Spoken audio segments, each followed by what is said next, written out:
सोचो, एक कौम है जो बार बार शिकस्त खा रही है। उनके दिल टूट चुके हैं, हौसला ख़त्म हो रहा है। ऐसे में अल्लाह ताला उन्हें सिर्फ एक चीज़ की निशानी देते हैं, और वो निशानी है ताबूत सकीना। लिहाजा ताबूक एक संदूक को कहते हैं, लेकिन ये कोई आम संदूक नहीं था, बल्कि अल्लाह की तरफ से सकून, रहमत और मदद की अलामत था। जैसे कि कुरान इस वाक़या को वाज़े तौर पर बयान करता है। सूरतुल बकरा आयत नंबर 248 में अल्लाह ताला फरमाते हैं कि बनी इसराइल के लिए उनके बादशाह तलूत की बादशाहत की निशानी ये होगी कि उनके पास ताबूत वापस आ जाएगा, जिसमें उनके रब की तरफ से सकीना होगी, और उस ताबूत में हज़रत मूसा अलैहिस्सलाम और हज़रत हारून अलैहिस्सलाम के घर वालों की कुछ यादें होंगी, और इस ताबूत को फरिश्ते उठा कर लाएंगे।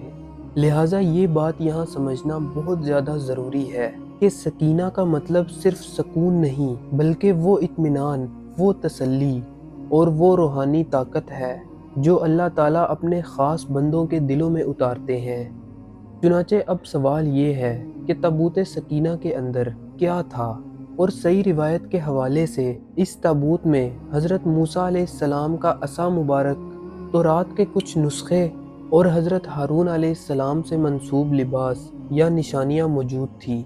चुनाचे ये चीज़ें सिर्फ यादें नहीं थी, बल्कि अल्लाह की मदद की याद दहानी थी। जब तक ताबूत सकीना बनी इसराइल के पास रहा, उनके दिल मजबूत रहे, उनकी दुआएं कबूल होती रही, और दुश्मन उन पर गालिब ना आ सका। लेकिन जब उन्होंने नाफरमानी की, अल्लाह ताला के अहकाम को हल्का समझा, तो ये ताबूत उनसे छीन लिया गया। रिवायत के मुताबिक दुश्मन कौम ने जब इस ताबूत को अपने पास रखा, तो उन पर बीमारियां और मुसीबतें आने लगी। तब उन्हें समझ आया कि ये कोई आम चीज़ नहीं है, बल्कि अल्लाह ताला की अमानत है। आखिरकार अल्लाह ताला के हुक्म से फरिश्तों ने इस ताबूत को उठाया और बनी इसराइल के पास वापस ले आए। जब बनी इसराइल ने अपनी आंखों से ये मंजर देखा, तो उनके दिलों में फिर से यकीन पैदा हो गया कि अल्लाह ताला जब मदद करते हैं तो ज़रा भी शक की गुंजाइश नहीं होती। लिहाजा इस वाक़या से हमें एक बहुत गहरा सबक मिलता है। सुकून चीज़ों से नहीं, ताकत लश्करों से नहीं, और कामयाबी सिर्फ तदबीरों से नहीं आती। असल सुकून और कामयाबी अल्लाह ताला की इताअत और यकीन से आती है। चुनाचे आज ताबूत सकीना हमारे पास नहीं है, लेकिन कुरान, रसूलुल्लाह सल्लल्लाहु अलैहि वसल्लम की सुन्नत और अल्लाह ताला पर पूरा भरोसा, ये सब आज के दौर के ताबूत सकीना है।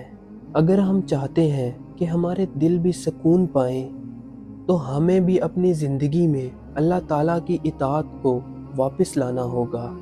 यही वो राज है जो सिर्फ सुनने वालों को नहीं, समझने वालों को भी बदल देता है।